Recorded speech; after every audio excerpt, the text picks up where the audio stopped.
Hello दोस्तों, नमस्कार। अभी की सबसे बड़ी खबर आ रही है, जहां नवाज शरीफ के खिलाफ इमरान खान से हाथ मिलाएंगे बिलावल भुट्टो। जी हां दोस्तों, पाकिस्तान की राजनीति में सबसे बड़ा अब तक का उलटफेर होने की तैयारी हो चुकी है। सबसे पहले आपको बताएंगे, साथ ही साथ बताएंगे, जहां रूस ने भारतीय कंपनी को दिया 24 कार्गो जहाज बनाने का विशाल काय ऑर्डर। मोदी पुतिन ने फिर अमेरिका को चिढ़ाया। जी हां, और साथ ही साथ आपको बताएंगे, जहां बिना चीन का नाम लिए आर्मी चीफ ने चीन को दे दिया बहुत बड़ा संदेश, कह दी ऐसी बात कि चीन का बौखलाना तो तय है दोस्तों। और साथ ही साथ आपको बताएंगे, जहां पर बड़े यूट्यूबर एलविश यादव को लेकर सबसे बड़ी खबर दोस्तों, उनके खिलाफ हुई है एफआईआर। नोएडा की रेप पार्टी में सप्लाई हो रहा था सांपों का जहर, एलविश यादव समेत कई पर एफआईआर। क्या होगी उनकी गिरफ्तारी? सबसे पहले आपको अपडेट बताएंगे दोस्तों, और कैसे उन्होंने मेनका गांधी को माफी तैयार रखने की नसीहत दी है दोस्तों। एक से एक बड़ी खबर आपको बताएंगे, बने रहेगा वीडियो अंत तक। लेकिन खबरों में आगे बढ़ने से पहले, अगर आप भी अपने भारत देश का दिल से समर्थन करते और मानते हैं कि वाकई में अपना भारत अब मोदी जी के नेतृत्व में आसमान को छू रहा है और मोदी है तो मुमकिन है, तो इस वीडियो को भी कर दीजिए लाइक, चैनल कर दीजिए सब्सक्राइब, बेल आइकन दबाइए, साथ ही कमेंट बॉक्स में लिख दीजिएगा जय हिंद। जी हां दोस्तों, तो चलते हैं पहली और सबसे बड़ी खबर की तरफ, जहां नवाज शरीफ के खिलाफ इमरान खान से हाथ मिलाएंगे बिलावल भुट्टो। पाकिस्तान में बड़े राजनीतिक उलटफेर की तैयारी। बता दें, पाकिस्तान में अगले कुछ दिनों में अगर दो कट्टर विरोधी एक साथ हाथ मिलाते हुए नजर आए तो हैरान मत होइएगा। पूर्व विदेश मंत्री बिलावल भुट्टो की पाकिस्तान पीपुल्स पार्टी यानी पीपीपी, पूर्व प्रधानमंत्री इमरान खान की पाकिस्तान तहरीक इंसाफ के साथ गठबंधन कर सकती है। पाकिस्तानी मीडिया की माने तो नवाज शरीफ की पाकिस्तान मुस्लिम लीग को रोकने के लिए पीपीपी इमरान के साथ जाने के लिए भी तैयार है। नवाज शरीफ पिछले दिनों लंदन से अपने मुल्क पाकिस्तान वापस लौटे हैं और आने वाले चुनावों में किस्मत आजमाने को तैयार है। पाकिस्तान के अखबार डॉन ने पीपीपी के कार्यवाहक अध्यक्ष राणा फारूक के हवाले से लिखा है कि पार्टी दूसरे दलों के साथ चुनावी गठबंधन पर फैसला ले सकती है, जिसमें पीटीआई भी शामिल है। दोस्तों, दिलचस्प बात यह है कि पीपीपी और पीएमएलएन ने अप्रैल 2022 में इमरान की सरकार गिराने के बाद गठबंधन की सरकार बनाई थी। राणा फारूक के इस बयान को पीएमएलएन के नेता की तरफ से कही गई बात के तौर पर देखा जा रहा है। नवाज शरीफ की पार्टी के नेता ने कहा था कि वे मुत्तहिदा कौमी मूवमेंट पाकिस्तान और ग्रैंड डेमोक्रेटिक अलायंस के साथ मिलकर सिंध में चुनाव लड़ने का इरादा रखते हैं। पीपीपी के नेता ने कहा है कि पीपीपी बाकी दलों के साथ चुनावी गठबंधन के रास्ते में राजनीतिक प्रतिद्वंदियों की तरफ से चुनौतियों का सामना करने के लिए तैयार है। अब ऐसे में दोस्तों, आप लोग इमरान खान को और बिलावल भुट्टो को जब हाथ मिलाते हुए देखेंगे तो बिल्कुल भी चौंकिएगा मत, क्योंकि हमने आपको पहले से यह खबर बता दी है। और पाकिस्तान के राजनीति में अब तक का सबसे बड़ा उलटफेर होने वाला है दोस्तों। दो सबसे बड़े आपस के कट्टर अब एक दूसरे से मिलने वाले हैं। जी हाँ, साथ ही साथ चलते अगली बड़ी खबर की तरफ, जहां रशिया ने भारतीय कंपनी को दिया 24 कार्गो शिप बनाने का विशाल काय ऑर्डर। मोदी पुतिन ने मिलकर फिर एक बार अमेरिका को चिढ़ाया। बता दें, ऐसा लगता है कि रशिया ने भारत को करोड़ों बैरल कच्चा तेल बेचकर कमाए गए भारतीय रुपयों को खर्च करने का तरीका ढूंढ लिया है। भारत और रशिया के बीच पिछले कुछ महीनों से व्यापार में भुगतान को लेकर समस्याएं आ रही थी, क्योंकि रशिया के पास भारतीय रुपए का पहाड़ जमा हो गया था और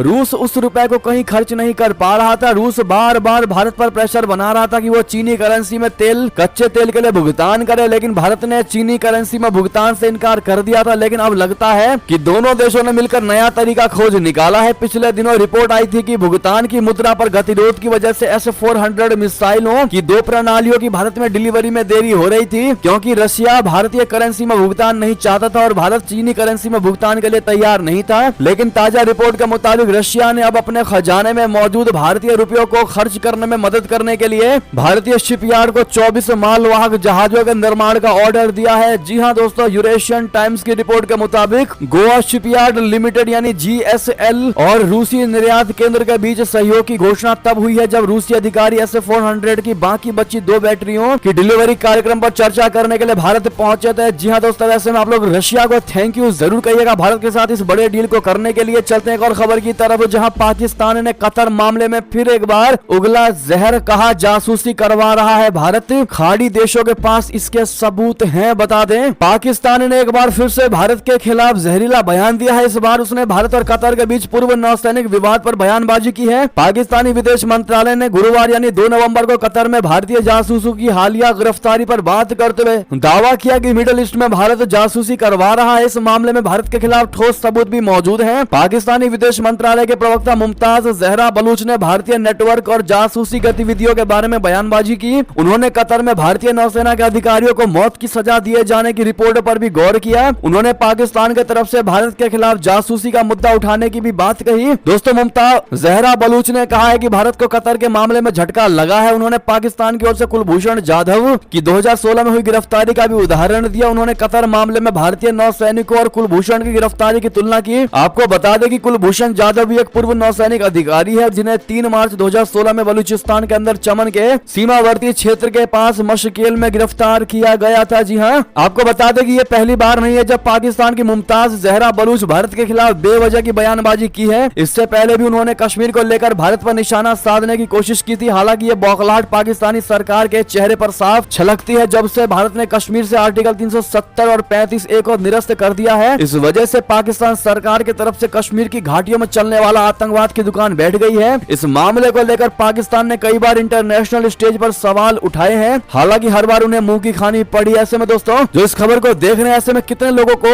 35A के बारे में पता है? कमेंट में लिखकर अवश्य बताइएगा आखिर क्या था 35A, क्योंकि 370 तो सभी को पता है। 35A के बारे में कमेंट में जरूर बताइएगा। दोस्तों, हम आपके एक कमेंट को पढ़ेंगे। चलते अगली खबर की तरफ, जहां बिना नाम लिए चीन को आर्मी चीफ का बहुत बड़ा संदेश, विवाद करना भारत की फितरत नहीं। जी हां, सेना प्रमुख जनरल मनोज पांडे जी ने पूर्वी लद्दाख में चीन के साथ सीमा विवाद की पृष्ठभूमि में कहा कि भारत का दृष्टिकोण सभी देशों की संप्रभुता और क्षेत्रीय अखंडता के सम्मान के साथ विवादों के शांतिपूर्ण हल और अंतर्राष्ट्रीय नियमों के पालन पर जोर देता है। चाणक्य रक्षा संवाद में जनरल पांडे ने अपने संबोधन में यह भी कहा कि भारत दुनिया भर में नए स्थानों पर रक्षा शाखाएं स्थापित कर रहा है और सेना मैत्रीपूर्ण विदेशी साझेदार देशों के साथ संयुक्त प्रशिक्षण और अभ्यासों का दायरा व पैमाना बढ़ाना चाहती है। मौजूदा भू राजनीतिक उथल पुथल के संदर्भ में उन्होंने अंतर्राष्ट्रीय मामलों के राष्ट्रीय सुरक्षा की बढ़ती महत्ता और आर्थिक व सामरिक शक्ति पर ध्यान देने की आवश्यकता पर जोर दिया। साथ ही साथ दोस्तों, अगली खबर की बात करें, जहां पाकिस्तानी डिफेंस स्पेशलिस्ट के बिगड़े बोल, कहा दुनिया का कोई भी इस्लामिक देश पाकिस्तानी आर्मी के आगे नहीं। जी हाँ, इन दिनों पाकिस्तानी सरकार देश में रहने वाले अफगानी रिफ्यूजी को भगा रही है। इसके लिए सरकार ने 1 महीना पहले अफगानी लोगों को अफगानिस्तान जाने की मोहलत दी थी। 1 महीने का वक्त पूरा होने के बाद सारी अफगानी रिफ्यूजी अपना साजो सामान लेकर अफगानिस्तान जा रहे हैं। पाकिस्तानी डिफेंस विशेषज्ञ जैद हामिद ने अफगानिस्तान की स्थिति पर बात करते हुए कहा कि ये लोग बकवास करते हैं। अफगानिस्तान से ज्यादा पश्तून हमारे साइड रहते हैं। अफगानिस्तान में पश्तूनों की संख्या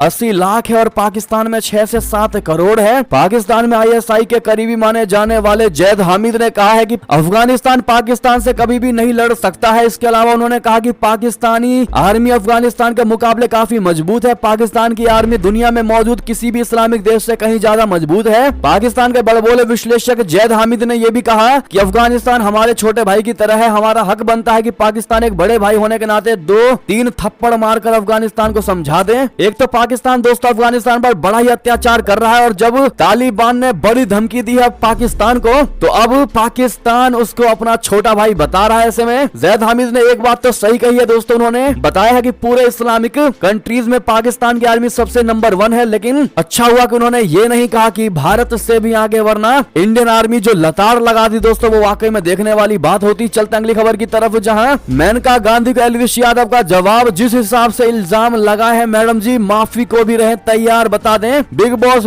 विजेता एलविश यादव ने रेप पार्टी के लिए बेचा सांप का जहर, ऐसे खुला पोल। बता दें कितनी है रियलिटी, हम आपको सबसे पहले बता दें। दरअसल एलविश यादव पर जहरीले सांपों की तस्करी करने और गैर कानूनी रूप से रेप पार्टी आयोजित करवाने के आरोप लगे हैं। एलविश यादव ने खुद पर लगे आरोपों को गलत बताया है और उन्होंने मेनका गांधी के स्टेटमेंट पर अपना जवाब भी दिया है। एलविश ने एक वीडियो शेयर करते हुए कहा कि जिसमें वो एलविश पर आरोप लगा रही है, वो मेनका गांधी द्वारा लगाए गए आरोपों से इतना भड़क गए हैं कि एलविश ने ये तक कह दिया है कि माफी मांगने को तैयार रहे। जी हाँ, क्या कहा मेनका गांधी ने, बता दे। वीडियो में आप देखेंगे कि मेनका गांधी कहती है कि ये जो बंदा है इसके ऊपर हमारी नजर बहुत दिनों से है, क्योंकि ये जो अपनी फोटोज और वीडियोस लगाता है यूट्यूब पर, उसमें वो सांप को पहने दिखाता है। ये सभी जो सांप है स्वदेशी प्रजातियां है, पाइथन और कोबरा है। इनको लेने के लिए, इस्तेमाल करने के लिए 7 साल की सजा है। इसे संगीन जुर्म माना जाता है। वो आगे कहती है कि ये बेचता है इसका वेनम, यानी उनके जहर को ये बेचता है। तो ये ट्रैप के लिए हमने उन्हें ही फोन किया कि हम पार्टी कर रहे हैं, आप अपने लोगों को भेजें। उसने पहले चेक किया और जब उसे लगा कि कुछ गड़बड़ नहीं है तो उनकी टीम वेनम लेकर आ गई। मेनका से जब पूछा गया कि हरियाणा के मुख्यमंत्री तो एलविश यादव की जमकर तारीफ करते हैं और उनसे सीख लेने को कहते हैं यंगस्टर्स को, तो वो कहती है लोगों की असलियत बाद में पता चलती है। हमें लगता है कि सामने वाला शरीफ इंसान है, लेकिन बाद में पता लगता है कि कुछ लोग टीआरपी बढ़ाने के लिए कुछ भी कर सकते हैं। उसके इसकी गिरफ्तारी तुरंत होनी चाहिए। जी हाँ, अब ऐसे में एल्विश यादव ने जो कहा वो आपको बता दें। उन्होंने कहा कि हैरान हूँ। आप दोस्तों एल्विश यादव का ये ट्वीट देख पा रहे होंगे जिसमें उन्होंने कहा कि हैरान हूँ ऐसे पोस्ट पर बैठे इन लोगों को, जिस हिसाब से इस मैडम ने इल्जाम लगाए हैं उस हिसाब की माफी भी तैयार रखें। जी हाँ दोस्तों, अब ऐसे में क्या सच है क्या झूठ है दोस्तों, और कितने हद तक ये इल्जाम सही है, ये तो आने वाला वक्त ही बताएगा। और जांच की टीम बैठा दी गई है दोस्तों, एफआईआर भी हो चुकी है। ऐसे में एल्विश यादव को लेकर दोस्तों आप क्या कमेंट करना चाहेंगे? आपके हिसाब से क्या ये आरोप बेबुनियाद है या वाकई में ऐसा हो भी सकता है? जो भी आपको लगता है दोस्तों बताइएगा जरूर। बहरहाल ये थे की सारी बड़ी खबरें। आपको हमारी खबर कैसी लगी? आशा करता हूँ बहुत अच्छी लगी होगी। अगर थोड़ी भी अच्छी लगी तो इस वीडियो को दोस्तों में, भाइयों में, रिश्तेदारों में, व्हाट्सएप, फेसबुक, ट्विटर के माध्यम से शेयर जरूर कर दीजिएगा। और अभी कर दीजिए इस वीडियो को लाइक, चैनल कर दीजिए सब्सक्राइब, बेल आइकन दबाइए, साथ ही कमेंट बॉक्स में लिख दीजिएगा जय हिंद जय भारत। और यहाँ तक बने रहने के लिए